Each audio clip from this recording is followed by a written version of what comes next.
palukon laguning lekau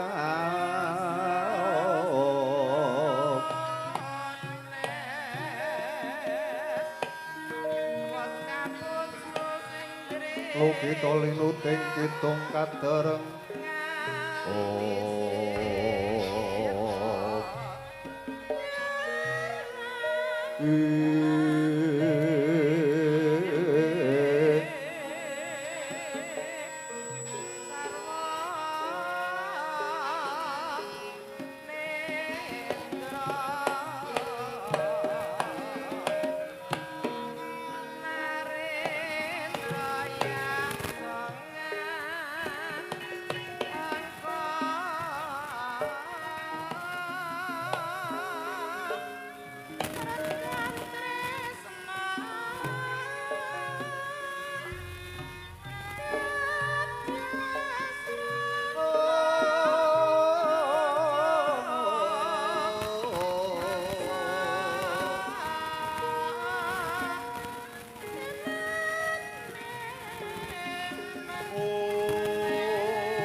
mamangun manah rahayu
Damu Kartinon Tenon ler kekonang suram sorote tang padang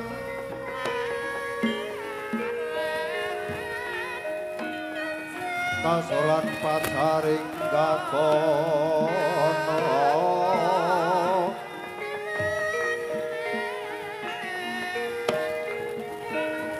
dasari mongso katiko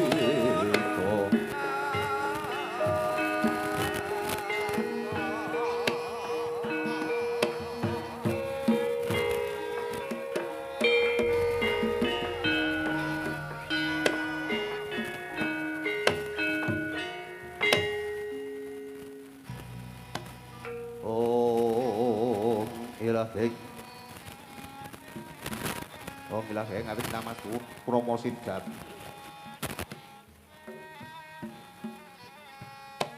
Amrik nomastu selat menimbang jagat karono sinantondo kawisesan ing busana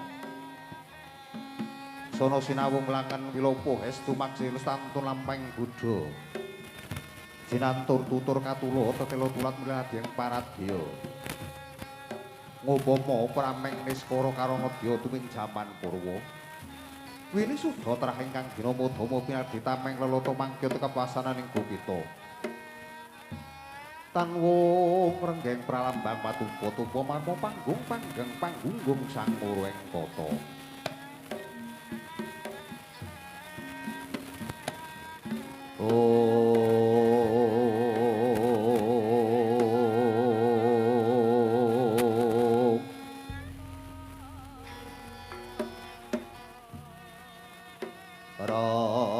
Barab yang Pratangga Pati ana Ratu Sudebya Pranatarat Pramudita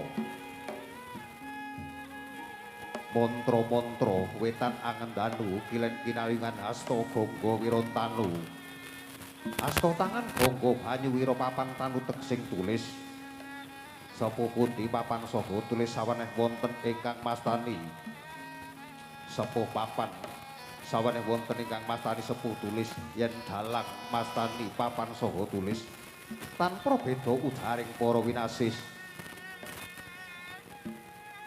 dalang udal diulang awit karana anglaraken suraosing weda sepisan weda Purwatandha kaping 2 weda Paramayuga kaping 3 weda Pustaka Raja kaping 51 weda Mahabharata Weda Mahabharata ngemu teges ana caraka data sawalakada jaya nyamaga Bathara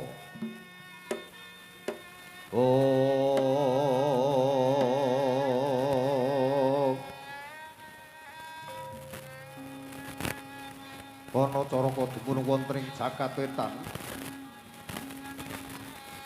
Data Sawala dumunung wonten ing jagat kilen padha jayanya dumunung wonten ing jagat kidul maga Bathara dumunung wonten ing jagat ler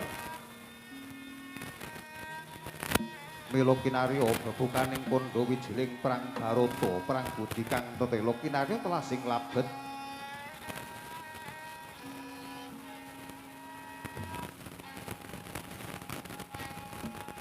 Jinubet glesing kang amunggel kawi ingkang sampun gilarap babaring wana kawistara waton Surya Tandra miwah Kartika kinodra wujud sanyata mijiling para titah mercapada widya langse Gundalagiri mangertos padhang dawa ngantos dumegi kukuting yuswa ing jagating pakliran wonten gambar ingkang rineka jalma kawastanan wayang wayang kawinipun ringgit mila dipun wastani ringgit karipta miring sarana den anggit anggitanipun Kanjeng Sunan Giri ugi Kanjeng Sunan Kalijaga pramila purwaning carita awaton kandha Buddha Purwaka kandha marang caritane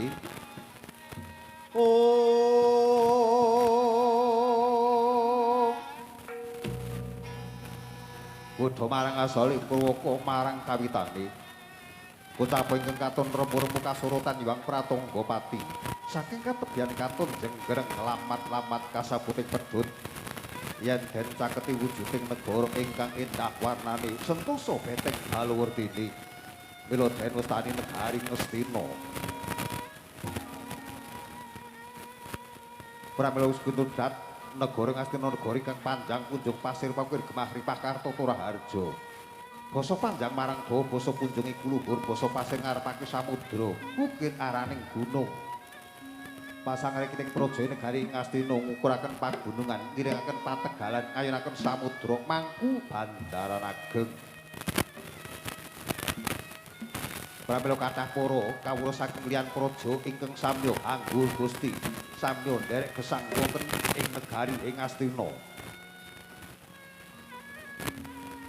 Rikala semanten Sang Nata Maha Prabu Duryudana Jaka Pitana wis lenggah wonten ing Dampar Kencana sineba Sang Nendya Mantri Mukarikana Patih Arya Sengkuni Bambang Soman tatan kantun nuju ing negari Ngastina nenggih Sang Pandhita Danaya Sang Resi Kumbayana tatan kantun ingkang ngarayi nggih Raden Kartamarma tuwin para wadya bala pepak maglar dumugi wonten ing pangurakan Jaba.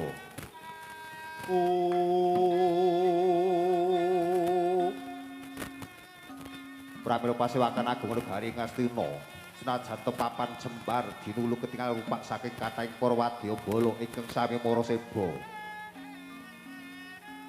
Rikala semanten ingkang samya tinanggil datan wonten ing sami ubah datan wonten ing sami musik amung swaraning para abdi wonten ing pagelaran Jaba sedane arsa ngangsek anggenira seba sarta anggenira ngangsek suwan wonten karsanira Sang Nata Maha Prabu Duryudana.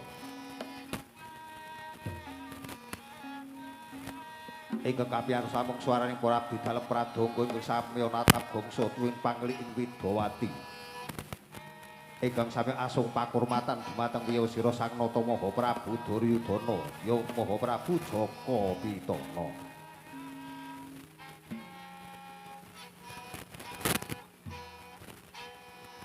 Rikala sampun dawuh dhateng para abdi kinen nyamektaken songsong bilap keparenga kabayang minggah wonten setinggil binaturata negari Ngastina. Sedane Rawa Sang Nata Arsa medhar sabda tanggap sasmita para abdi dalem.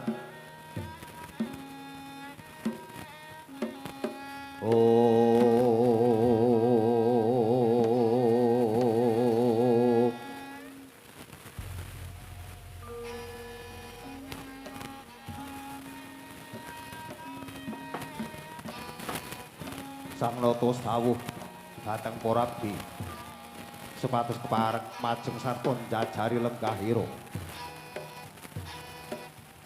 Kanca maju, kanca njajari kanca maju kanca ngangsep ingkang prayitna lan ati-ati aja padha salang tunjang rebut ujug.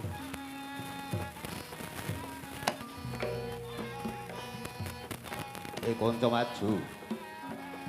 Kanca maju kanca njajari kanca ngangsep maju, njajari ngangsep maju njajari.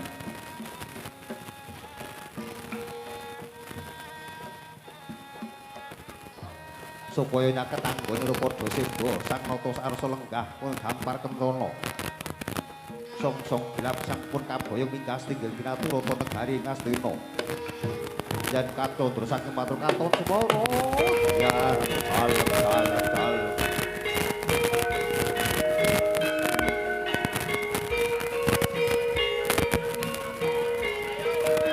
Yo maju yo.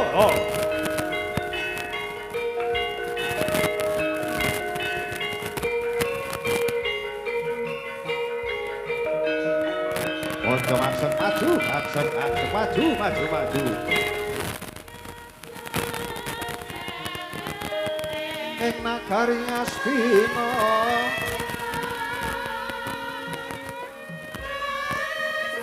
Maha Prabu Duryudana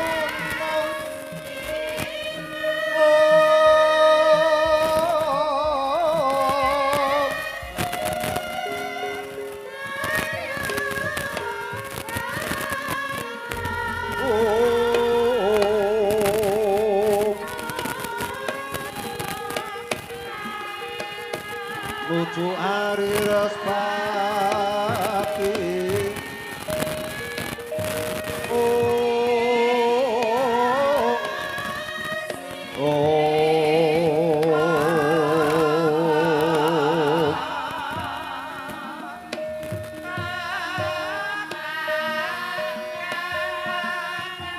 Bapak Kang Wadyabala Angger pindha jalane dipasang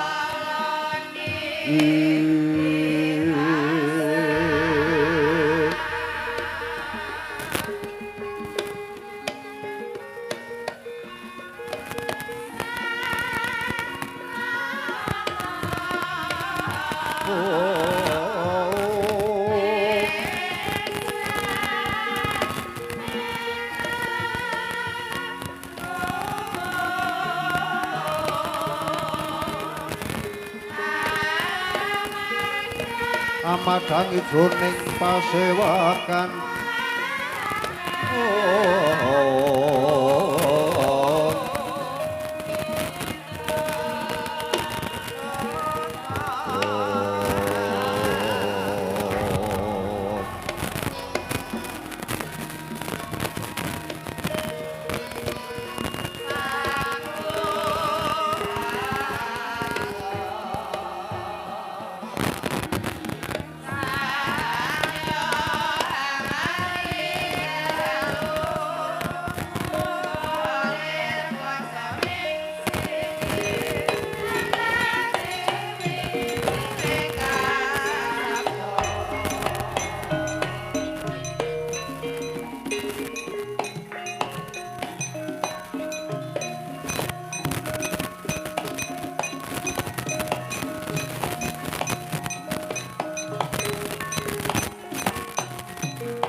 Sagung wadya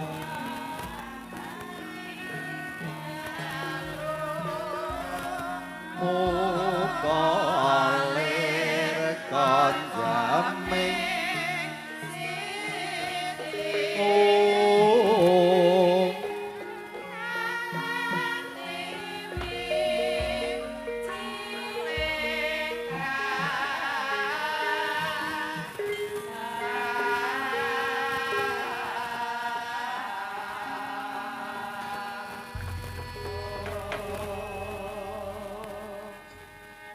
Sri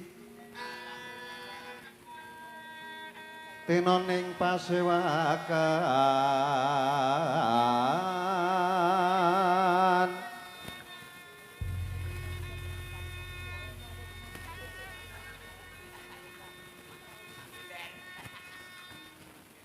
busana maneka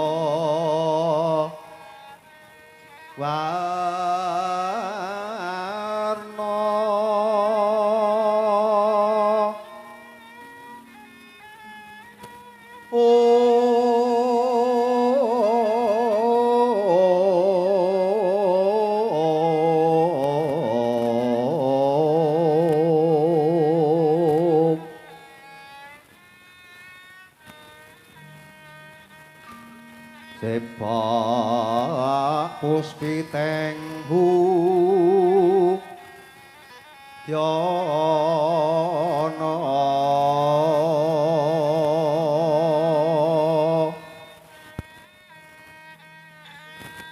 myang panjragang sarwa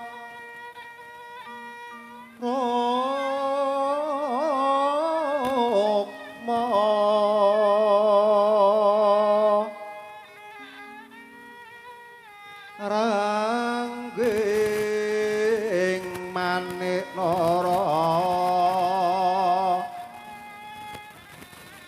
Narawata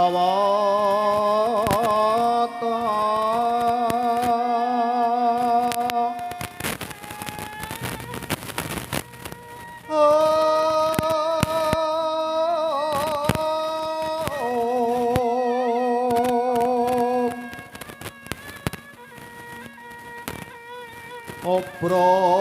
prabanya sumirat Obro prabanya sumirat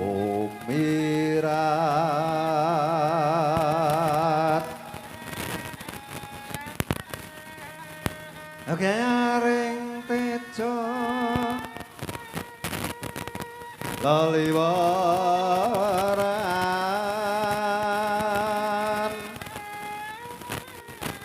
lir kilat sisiring dadit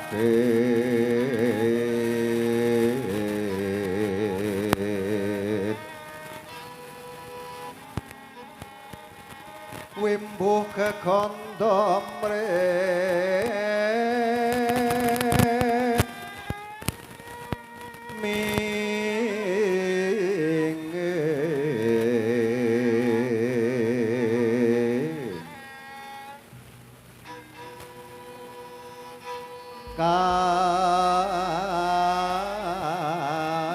katyuping maruta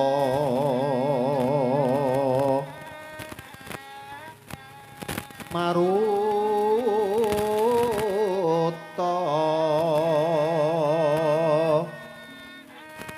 mando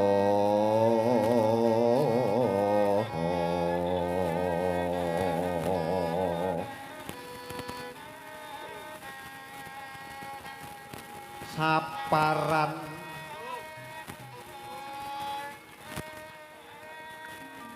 mangambar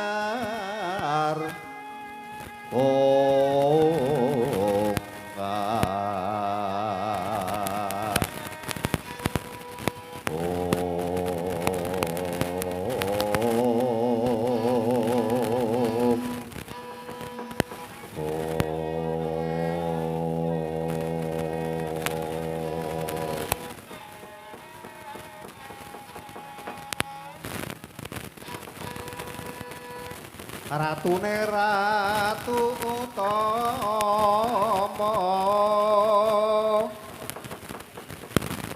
patihe patih linuwe pranayaka tyasra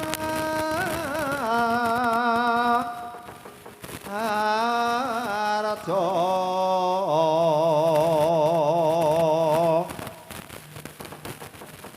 panekare becik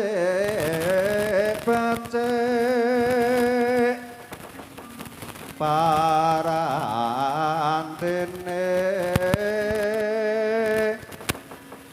tantati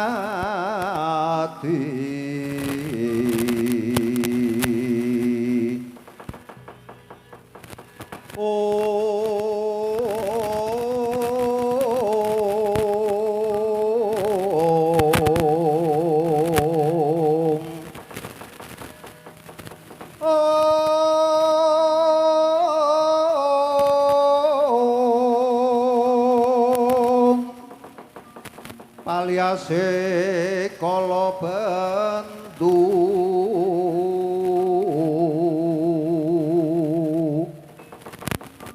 malah mangken andodra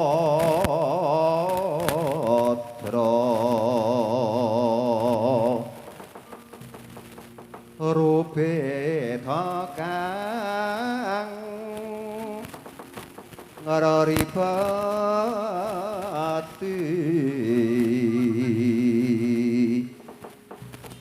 beda-beda hartane wong sak rumbungan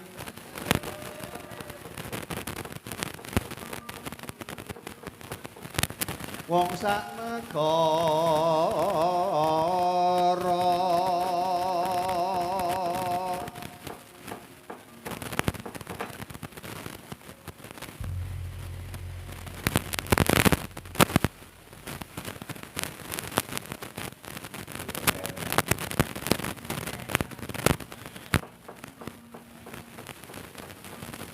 sewu paman.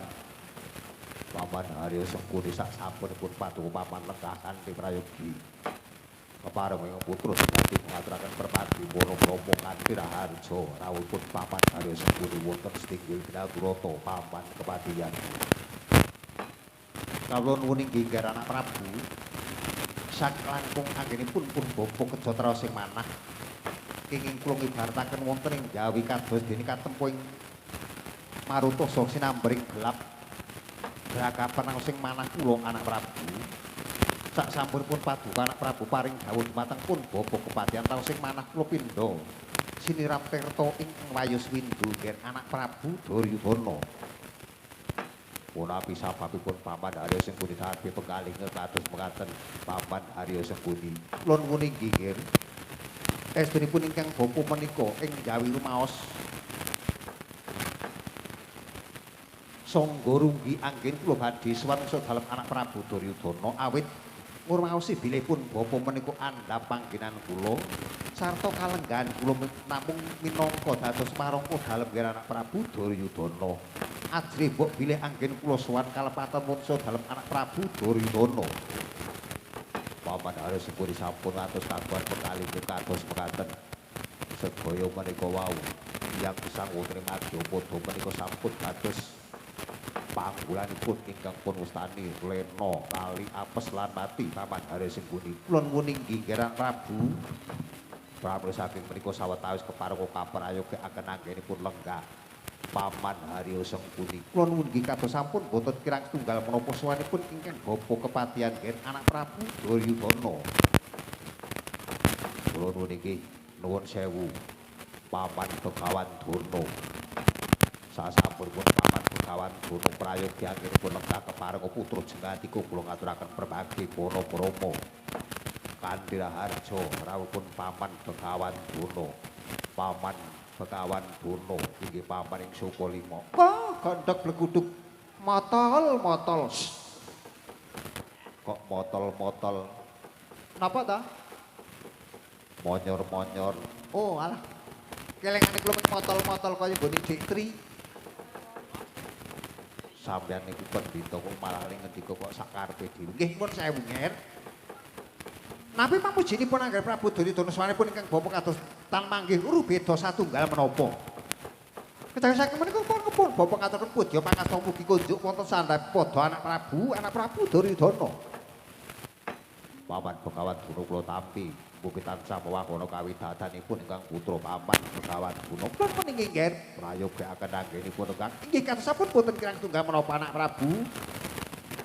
Dimas Kartomanto wonten paring dawuh Koko Prabu semono goyahe padha kanthi raharja praptan isadi. Kula niki napi pamujinipun Koko Prabu swanipun ngrai kados boten manggih beda satunggal menapa Koko Prabu.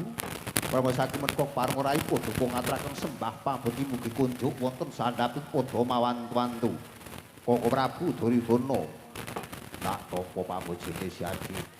Ingkang tumrap-parang pun kakang ora mung prayogakno anggone Rolungguh Dimas Kartomarmo. Kula nuwun kados sampun boten kirang setunggal menapa Koko Prabu. Wangsul wontenipun paman Haryo Sengkuni menapa dene paman Begawan Durna wonten paring dawuh nggih. Wonten dawuh nggih. Pramila rikalenggan menika kula nimpali dhumateng sedaya para sesepuh mliginipun paman Haryo Sengkuni menapa dene paman Begawan Durna. Bilih kula boten badhe ngrembak katentremaning negari Ngastina namung sambet kalian Nawala ing sampun kula tampi. Nawala menika saking para kadang-kadang kula Pandhawa ingkang isinipun bilih para kadang Pandhawa menika kepengin nyuwun wangsulipun negari Ngastina sesigar semangka. Paman Haryo Sengkuni menika lajeng kados pundi prayogipun paman Haryo minangka warangka wonten negari Ngastina paman. Kula nuwun inggih anak Prabu. Estunipun sedaya menika anak Prabu Duryudana sampun ngantos lajeng kaget ing penggalih. Sampun marambah makaping bilih ingkang ngarayi para Pandhawa anggenipun kepengin ngocek badhe nyuwun wangsulipun negari Ngastina. Kanthi sarana menapa kemawon, kanthi sarana utusan menapa kanthi sarana Nawala ingkang dipun aturaken dhumateng anggen Prabu Duryudana. Kula saking menika nggih Angger Prabu Duryudana klatur ingkang madhep sarta ingkang mantep Senajan to kados pundi kemawon pun boten badhe kelampah yen to paduka anak Prabu menika badhe nglilakaken negari Ngastina sesigar semangka awit saking panyuwunipun para kadang paduka Pandhawa nggih anak Prabu Duryudana Long ramyang ingkang driya Liriwang Candra Katawangan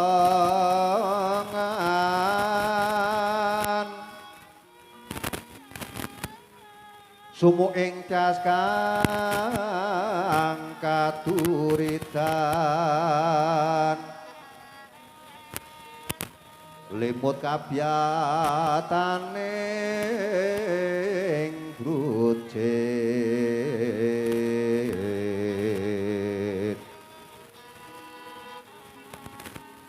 ram ram triya manawung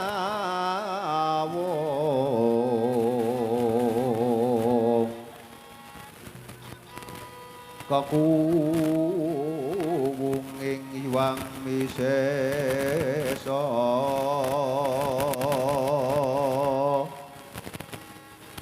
tan ana kuciwa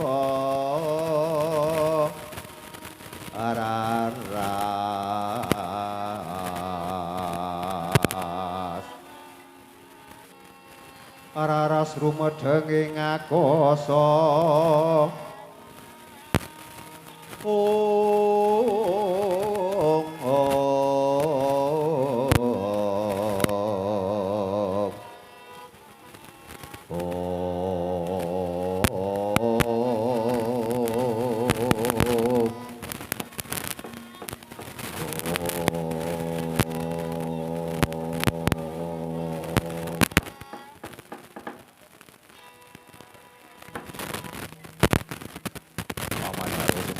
wonten paring penghitungan dawuh nggih anak Prabu lajeng ketah pawi sampun tempuh mawi mergi kados pundi tontonipun sampun marambah sarta pakaping para kadang Pandhawa anggenipun samya sarta kucik kadusinganipun ngetikaken dumateng papan Arya Sembuni sarana utusan sarana mawi nawala ing pundhuk dumateng ingkang putra lajeng prayogipun kados pundi papan Arya Sembuni nggih sampun ngantos paduka anak Prabu Duryudana menika lajeng alit ing penggalih menawi kapetang menawi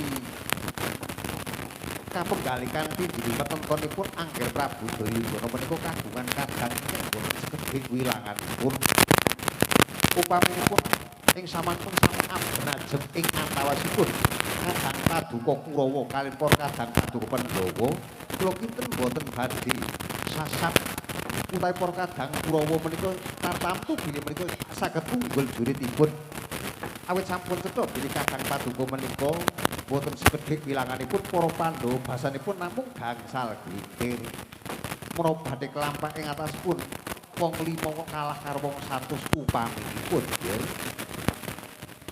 nggih nggih matur nuwun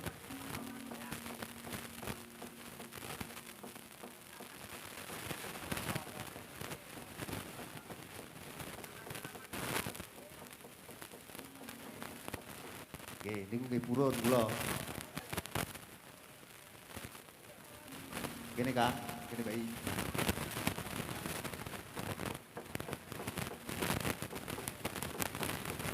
Matur budi paman Arya Sembuni. Kula sek namatke senek Kang.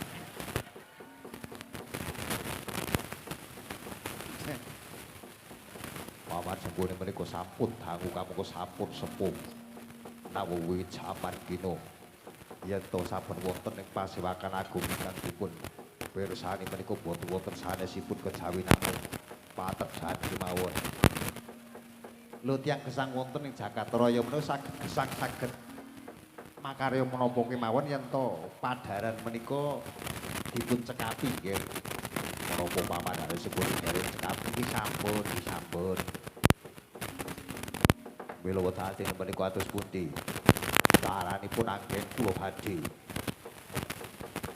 samangke nyapik dhateng para kadang Pandhawa ingkang tetonipun menika sampun paring nawala dhateng ingkang putra-putra Duryudana. Nggih, paduka menika wonten kalenggahan menika dede utawi boten namung ingkang bapa ing kepatihan. Namung menika wonten ujung ing negari Ngastina boten wonten sanes kejawi namung Kakang Begawan Durna. Pramila langkung prayogi sak sampunipun paduka nyuprisa dumateng pun bapa, wekdal menika paduka Angger Prabu Duryudana klatur nyuprisa dumateng Kakang Begawan Durna nggih Angger Prabu Duryudana. Kula niki nuwun sewu paman Begawan Durna wonten paring dawuh nggih. Kados pundi caranipun anggen kula ing samangke menika kapil pun nolak nawala ing sampun kula tampi. Awit menika boten wonten sanes kejawi namung badhe nyuwun wangsulipun negari Ngastina sesigar semangka paman Begawan Durna. Kok menika ngaten nggih? Menika wonten pekabaran ingkang dereng kula kunjakaken wonten kesanipun Angger Prabu Duryudana. Pekabaran kados pundi? Menika ngaten. Bilih yen to paduka nampi nawala saking negari Ngastina ingkang wosipun badhe nyuwun wangsulipun negari Ngastina sesigar semangka. Nggih. Menapa paduka menika dereng kiring pekabaran bilih wedal menika para kadang paduka Pandhawa sampun dipun jegi dening Narendra saking negari ngatasangipun Prabu Kumbadigja. Kula dereng mangertos pekabaranipun. Mila menawi dereng mangertos pun bapa ingkang paring prisa dhateng paduka nggih. Langkung-langkung wedal menika para kadang paduka Pandhawa sampun dipun lebetaken wonten salebeting reca gajah. Sasampunipun samangke menika para Pandhawa sampun dipun jurung tungkul dhumateng Narendra ing atasanging Prabu Kumbadigja. Kampil anggenipun badhe mejahi, basanipun kampil anggenipun mejet kowe ngranti suwe banyu sinaring.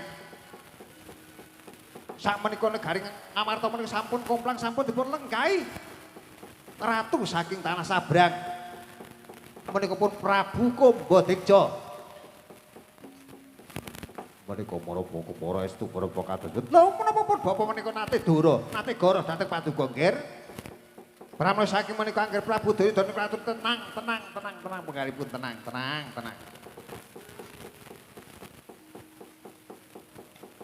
Yen tang samangke menika wonten Kurawa sesuk-esuk padha tingak-tinguk mangke kula sing jejegi.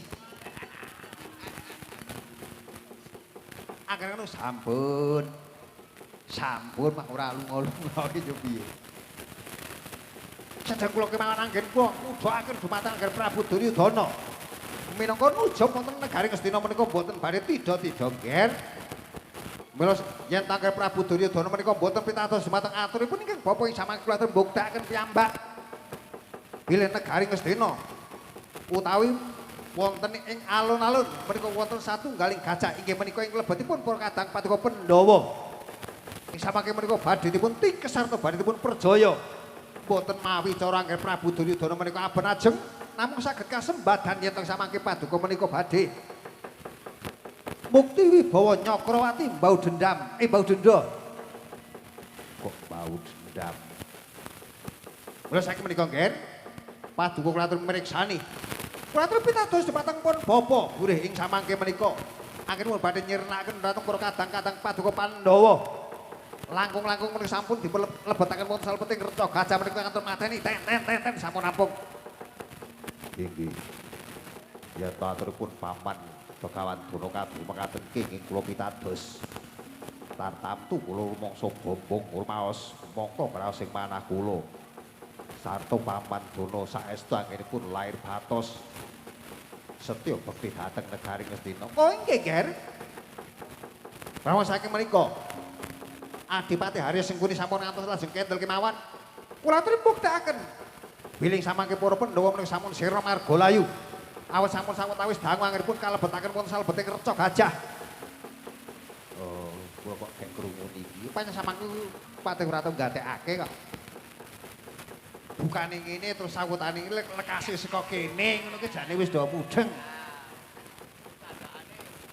Candane piye kok? Pancen do paijo panjenengan kok. Pancen do aneh. Nggih. Menapa-menapa saestu ngendikanipun Kakang Begawan Truk. Nggih, menika kenging dipun buktakaken di Adipati Harya Sengguni. Sigra bala kang tumingal acampuh samya ngetali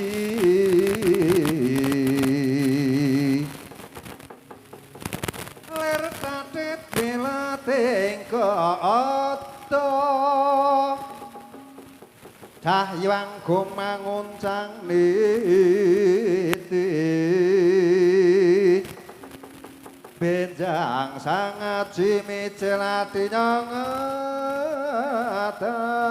aliwuwus terus tosuro wiloko kaya buta singa wergil pasti juga dendanyo mangambak boyo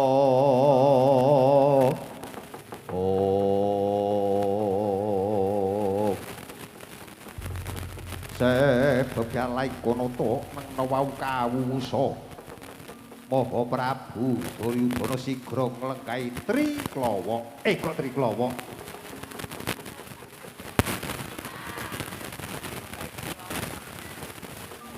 ngelengkahi Tripandurat Triwilangan Tlupandurat tigang kemadatan kawedharing latuk saru gegering pasiban Joko Pyangarsa tangkeping muri nganti kaya pasiban klebonamuk sinten ingkang sampun mancat Pancaniti nglongok setinggil Binaturata negaring Ngastina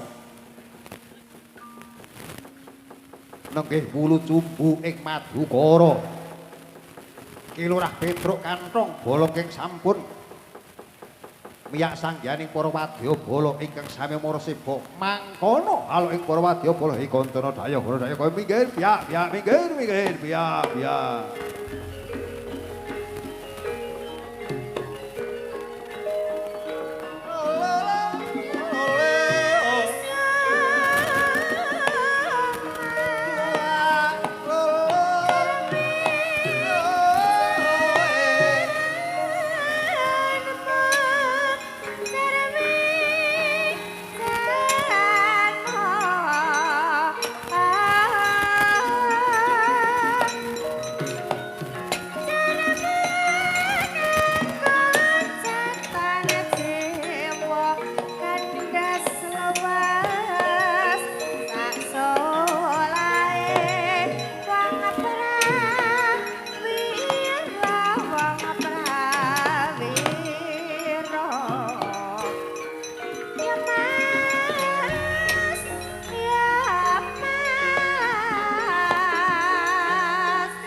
wonten paring ngendika dawuh anak Prabu Duryudana.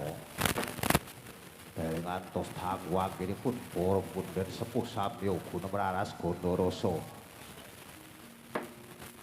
Menika mah wonten sawanipun Petruk Kanthong Bolong paman Haryasengkuni.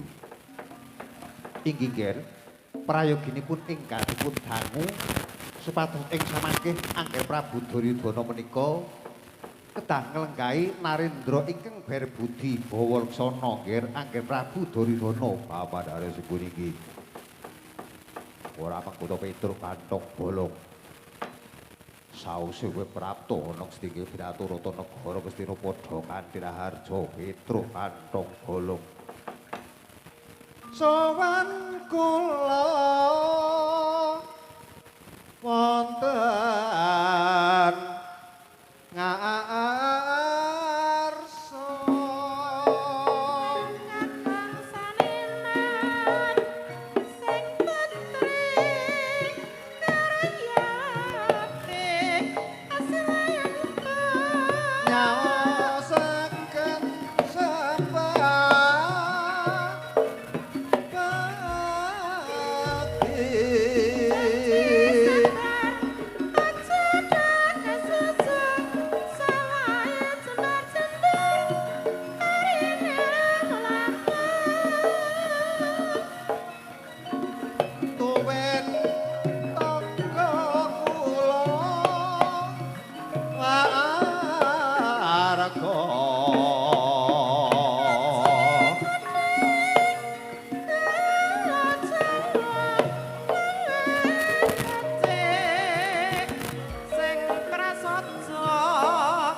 Angger Prabu Duryudana Rama paman Haryasengkuni.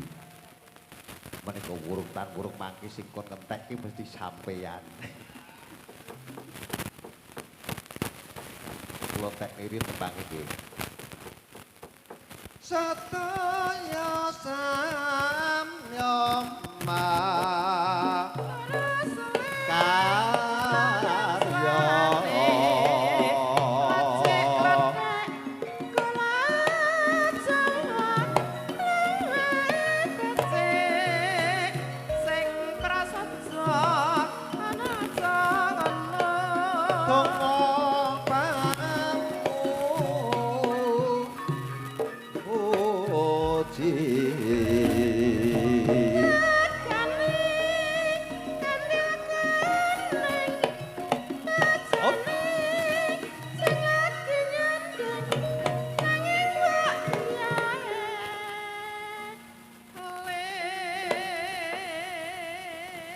Sinun Prabu Duryudana rene sowan kula sampun matur menika kantun setunggal arek.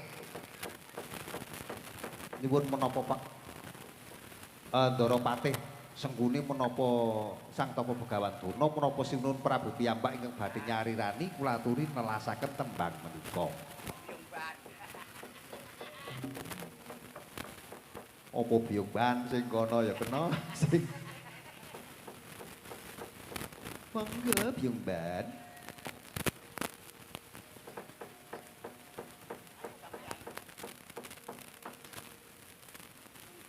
Ama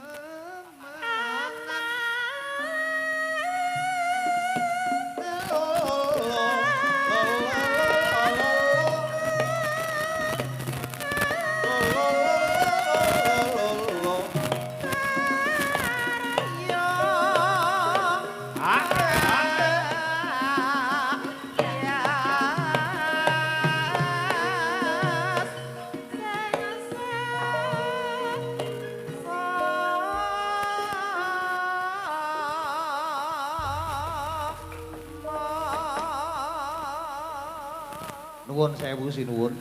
Kula menika sampun nate. Kula jejul gasik ngeten iki, darani wis Libuang mongko penyanyi niki ling gek tes teko ati libu kurang gek separuh selak dugem selak metu. Niku tenan niku. Metot. Ayo karo Wuradari karo ganti pakaian karo rias. Kula nembang ngeten niku selak gugum lepun darani wis metu limbuke. Pun metu limbuke. Aku ora takon Petruk. Nggih. Nggih, Bos. Niku namung anu kok dongengan kula piyambak. Dados nggih. Wah. Kula rumaos Bombong, rumaos remen sowan wonten negari Ngastina. Awit ingkang kula eling-eling jaman kula sowan teng mriki piyambak kula niku ajeng Metruk. Lajeng wonten ing andhap menika kula dipun senggara macan karo simbah kula Mbah Prawita. Teko Dok. Sampeyan ponak sing arep ajar mayang. Nggih, Pak. Awis dibojo kok Gurung? Nggih. Saestu menawa kula blangga suta ngaten menika. Nek sampean gurung dibojo arep bisa mayang utawa dadi le mayang. Nggih, alhamdulillah. Layan kula pun dibojo nek sampean wis dibojo tetep ora dadi sampean. Bali wae kono. Saestu ngono menika. Wusananipun nggih. Mulane kula pirang-pirang tahun teng mriki klithah-klithih kula ora aman banget soalnya kula nggih wedi kali Mbah Prawita kok. Kowe iki omong apa? Niki mung dongeng jaman kula teng mriki biyen.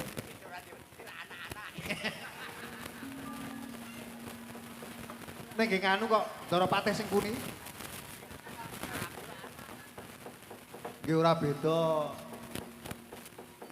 Putra-putra sing Pak Prawita lajeng ora beda kalih anak-anak kula. Luwih-luwih sing mayang mawawan kene karo bapakne jare sia-sia. Ah duwe bapakne saiki ora duwe bojo. Ya bapak duwe bojo ora tak jejegi cangkeme. Nggih lah. Monggo jane nek dinalar ngoten nek dinalar ngoten nek jane ya karep kula isih duwene kula wedi sampeyan mangkene digandhen. Trimo nganggur mawon.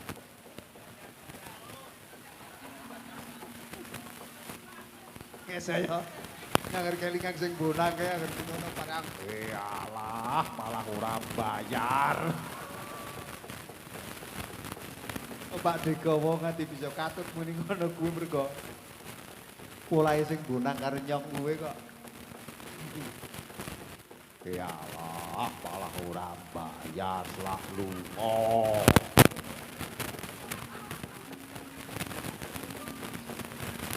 Mong kadung e krung tigo.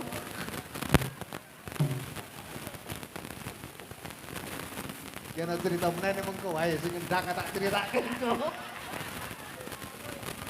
Kok ae kok begini jarek ngantuk tetep tak critakake nek kowe.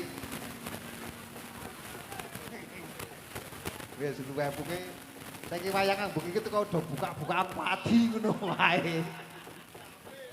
Jame ora usah nganggo perang, ora usah tetek bengek wis perang ora apik. Kiye ya ana critane iki. Ono critake wae kok. Wis. Ana cerita Suket Kalonjana.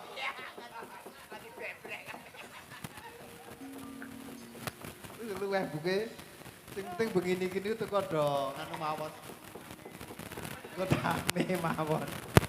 Aku ora kapung kula iki. Dadi para bikri dalang jame kok. Apa tumon ana wayang perange gubruk kok iringane kok malah dangdut. Sini ya dadi di pojok mriku. Rada gendeng. Boleh tak temen lapi foto pisan. Lan lambe kok digondo, bising cok digondo mikir nek katok suwek kok. Katok suwek yo etik-etike metu kae yo katoke gek digondomi nek lambe yo ora. Ah.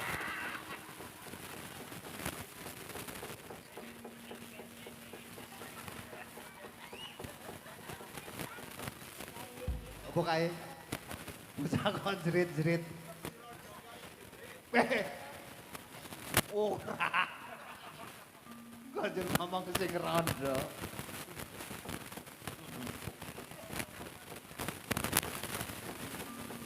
Nggih. Niki sampune kula suwan nek Petruk teko ora geguyon iku jenenge Gudu Petruk. Wong jaman biyen Pak Kuat untuk ngringgit nganggo muni. Buta-buta galak. Solahe lunjak-lunjang. Buta yen ora galak jenenge dudu buta ngono kok biyen. Solo.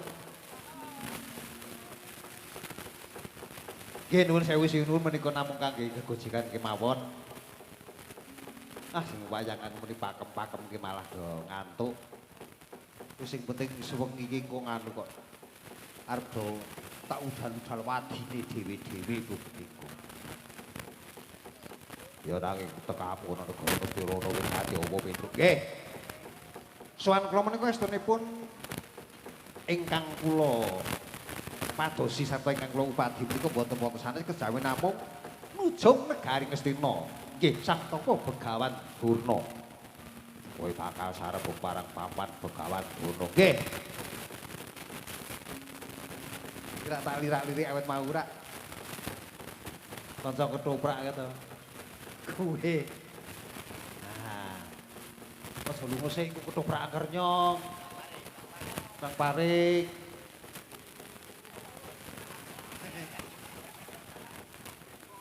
Aku kelingan zaman. Awang aku tekan kene dok mbiyen niate arep ajar metro mandat tekan iki malah ayo do ketoprak kowe ketoprak masih tak pen ajar ketoprak kuwi mbiyen. Ora kok ling mayang ngono ya. Nomor loro. Sing penting aman. Sowan kula dipun utawi saking keteng manah kula kepengin badhe sarembak dumateng Sang Tapa Begawan Durna. Ingkang klosipun arane jagat menika sampun nekseni bilih Petruk menika anakipun Semar Badranaya. Namung godhek ing kathah menika menapa namung hoak. Apa? Hoak. Karena Petruk ngerti hoak barang. Bilih Petruk menika dede anakipun Semar. Menika janipun kula badhe nyuwun wekdal sawetawis sarta nyuwun palilahipun Sinun Prabu Duryudana. Serasati kowe Petruk kantong ora ki aja nganti gawe geger, aja nganti gawe ribut ana negara Ngastina. Oh, mboten. Kene iku mau kula niku Petruk damai dadi niku anakipun gawe geger, gawe ngono mboten yakin. Mila nuwun sewu dumateng Sang Tapa Begawan. Ya kepiye Petruk? Kula sowan menika badhe sambak ing ajeng sampun kula aturaken bilih Petruk kantong bolong menika jagat sampun neseni bilih kula menika anakipun Semar Badranaya. Ya. Lanjut. Namung godhek ing kathah menika bilih Petruk menika dede anakipun Semar lajeng kula badhe nyuwun prisa. Sejatosipun kula menika anakipun sinten? Oh ngono ta, Truk? Nggih. Yen kowe takon perkara kuwi, kowe kuwi anake mbokmu karo bapakmu. Mergo bapakmu karo mbokmu sok ora anteng dadi metu Petruk. Napa? Bapakmu karo mbokmu sok ora anteng dadi metu kowe. Apa piye? Usil tau nunggang CB nganti gegulung.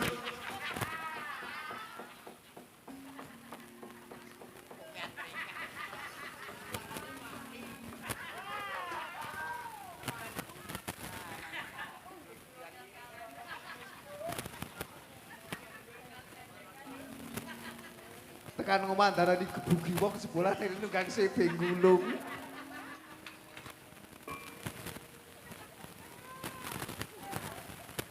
Kayak siji lho Pak Susi saya ono meneh.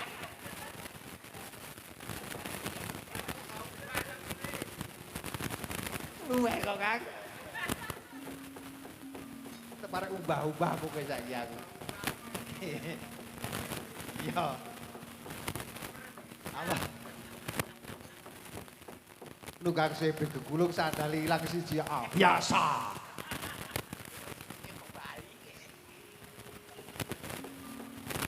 Nggih. Kita cerita. Sasampunipun kula badhe sarep dumateng Sang Tapa Begawan Durna. Kusik orang-orang bareng kowe ganggu, Kang. Estripun kula menika anakipun sinten? Awit badhe dalang sinten kemawon saking Yuja menika saking Semarang saking pundi kemawon yen to Petruk menika anake Semar. Ning kula ora percaya mergo godhek kathah niku kula dudu anake Semar lajeng kula niku anake sinten? Petruk. Pripun? Yen kaya mangkono kuwi bakal muja sarta bakal manut marang godheke wong akeh apa kuwi manut kang saknyatane, Truk? Lah mila kula sowan wonten negari Ngastina dalu niki, kula menika nawung badhe nyuwun presa. Yang sebetulnya itu saya ini anaknya siapa? Oh ya, tak batak. Waktu dene ki yang panang Petruk bakal takon bapakmu wektu dene iki malah anggonku paring wangsulan ora ana setinggil Binaturata. Lajeng wonten putih ana jabane alun-alun. Metu jaba. Jopo ini kula sing repot niku.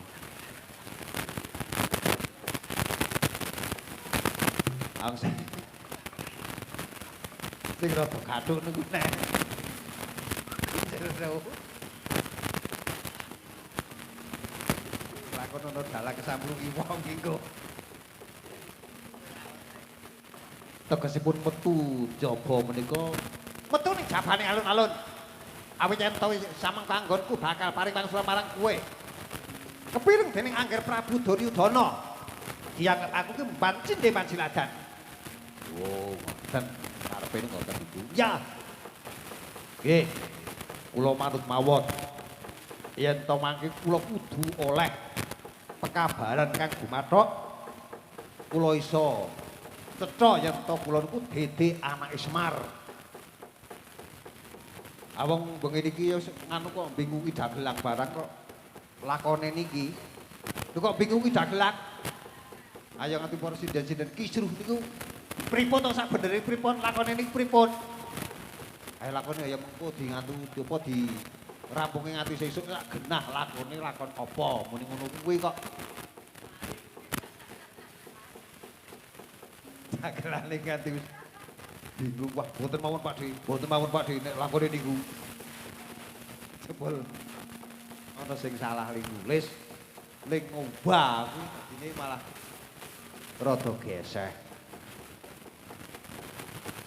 Yen paning samengko kowe kepengin bakal mangerti bakalmu kang sak nyatane ayo nunggu nang jabaning alun-alun aja ana setinggil Binaturata awit iki papan sarta Angger Prabu Duryudana medhar sabda Petruk. Oh nggih. Yen pan kados-katen kula namung nderek Sang Tapa Begawan Durna sinuwun. Apa Petruk? Kepareng kula nyuwun pamit badhe ngestaken menapa dados dawuhipun pangatipun Sang Tapa Begawan Durna. Ya ora sing praetno ati-ati aja nganti gawe geger negara kita mboten. Sang Rikala Padharis sing kuni kepareng kula nyuwun pamit. Ya Petruk sing ati-ati aja nganti ing samengko gawe geger sarta gawe kisruh ing negara ing Ngastina mboten. Sampun monggo Sang Tapa Begawan Durna kula kepareng ngrupuyini lampah kula tengga wonten sajawining alun-alun mangke kula kedah pikantuk katerangan ingkang gumathok sejatipun Petruk menika anakipun sinten. Ya Petruk. Wis kono enggal metu njaba. Enggal mapan nang alun-alun aja nganti kesuwen, aja nganti kowe bocah cilik. Nggih, kepareng nyuwun pamit jenengan ingkang panjang ati-ati. Nah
Begawan Dono. Kados pundi, Ger? Menika lajeng kados pundi wonten kawontenan ingkang kados mekaten Petruk dumugi wonten negari Kendhena. Menapa keporestu bilih Petruk menika badhe mangertos bapakipun utawi sudaremanipun ingkang kasunyatanipun Paman Begawan Dono. Nuwun sewu, Ger. Paduka Prabu Duryudana kula aturi maos logat lagak lagu lan lagenipun Petruk Kantong Bolong. Ing ajeng pun Bapak menika sampun matur bilih para Pandhawa menika sampun kapapanaken wonten salebeting reca gajah. Kampil anggenipun badhe perjaya. Petruk menika api-api dumugi wonten negari Ngastina badhe takon bapakne. Menika edanipun menika ibaratipun kados dene. Petruk menika pados sisik lan melik. Pados sisik melik. Nggih. Kula saking menika renipun Bapak menika sampun sagah badhe perpeginipun Petruk Kantong Bolong. Angger Prabu Duryudana kula aturi lenggah sekeca. Ing samangkipun Bapak ing sukalipun ingkang badhe ngrampungi perkawis menika sarta badhe nyupet dumateng yasanipun para Pandhawa. Iya to kados mekaten kula sumanggaken. Namung panyuwun kula ing samangken saged kelampah para Pandhawa sirna margalayu. Inggih, Ger. Depate, Kula wonten paring dawuh Kakang Begawan Dono. sakniki kula kali sampeyan nyambut gawe. Lho kula nyambut gawe napa wis? Dengok-dengok kono ora apa-apa. Kula tak merbagi Petruk Kantong Bolong, Adipati Harya Sengkuni budhalke para wadya bala Kurawa. Samangke ento wonten lenanipun para Pandhawa. Petruk menika badhe kula damel supados anggen kula badhe paring pangsulan kinarya cara kemawon. Namung para Kurawa menika sampun sumadya. Para Kurawa sampun samekta bilih badhe ngirmaken para Pandhawa ingkang wedal menika sampun mapan wonten salebeting reca gajah. Oh nggih. Yen pangaten menika kenging dipun pitados dhateng Angger Prabu Duryudana kula namung nderek kemawon. Nggih. Ger pun bapa dal menika kepareng medal jae badhe ngerikaken para wadyabala sarta kadang paduka Pandhawa. Utawa kadang paduka Kurawa sepatus nyepeng para Pandhawa lan nyirnaken para Pandhawa ger. Paman Harya Sengkuni ingkang praitna lan atos-atos. Ya to kados tunai jumbuh pangatinganipun kados Paman Begawan Dono badhe kelampah kula Nyakrawati Baudenda wonten negari ing Astina tanpa dipun ucik dumateng para kadang Pandhawa. Kula nuwun inggih. Kados sampun wonten dawuh malih. Kula aturi bidhalaken para kadang Kurawa.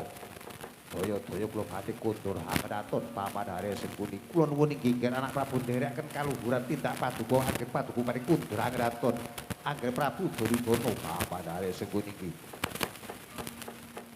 Oh, to.